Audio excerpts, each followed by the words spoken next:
Paul said it this way, Romans chapter 4, verse 16. Therefore it is of faith that it might be according to grace, so that the promise might be sure to all the seed, not only to those who are of the law, but also to those who are of the faith of Abraham, who is the father of us all. God made a promise to you, and He didn't do it based on who your daddy is and where your bloodline's at and where you went to school and where you grew up. He did it based upon faith. The promise is yours based upon faith. How can God do that? That's not fair for everybody that's been proudly staying in the bloodline. And then God comes along, it seems like He changes the rules. He goes, I'm not going to bless you because you're Israel. I'm going to bless you because you believe. I'm going to bless you because you believe on Jesus. And man, the Israelites sat back and went, God can't do this. How can God do this? He can't now make Gentiles righteous, and they don't have Abraham as their daddy. And so Paul says in verse 17, as it is written, I've made you a father of many nations. In the presence of him whom he believed, God gives life to the dead and calls those things which do not exist as though they did exist.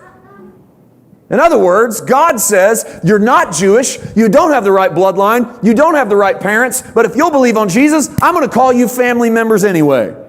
Amen. And Israel said, you can't do that, that's not fair. And God said, don't tell me what I can't do, because I can call things into existence that don't exist as though they did exist. In other words, if I say it, it's so. God says, if God were to say, there's a chair on that platform, and you look at that platform and there's no chair, your response is, there's no chair on that platform. God says, I said there's a chair on that platform. What would you say next? There's a chair on that platform. There must be. It's just invisible. If you go up there, you can touch it. Why do we think that? Because we do firmly believe that whatever God speaks is the real deal. Now notice this verse is not you. This doesn't say whatever you speak into existence exists, as though even though it's not there, it is there. This is not your job. This is God's job. God has creative ability. So what God speaks, so when God says through Jesus to Simon Peter, you shall be called Kephah, you shall be called a rock, guess what he is in the eyes of God? A rock. What about when he denies the Lord? Still a rock. Why? Because God calls those things which do not exist as though they did exist.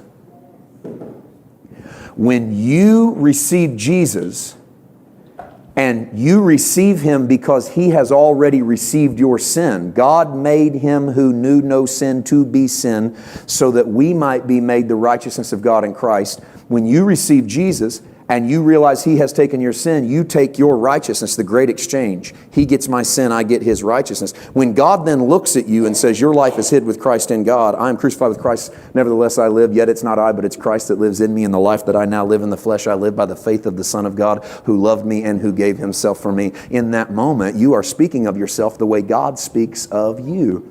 And God called into existence what doesn't exist as though it did exist. You know what God called into existence when you received Jesus? I call you righteous. And you'll go, whoa, wait a minute, I'm not righteous because I don't think righteous and talk righteous and act righteous all the time. And He says, I'm calling it into existence. Even though you don't think it exists, I'm calling it as if it does. Now that frees up your Christianity a little bit. Pulls some of the shackles off, gives you peace, lets you rest, because God's in the name change business.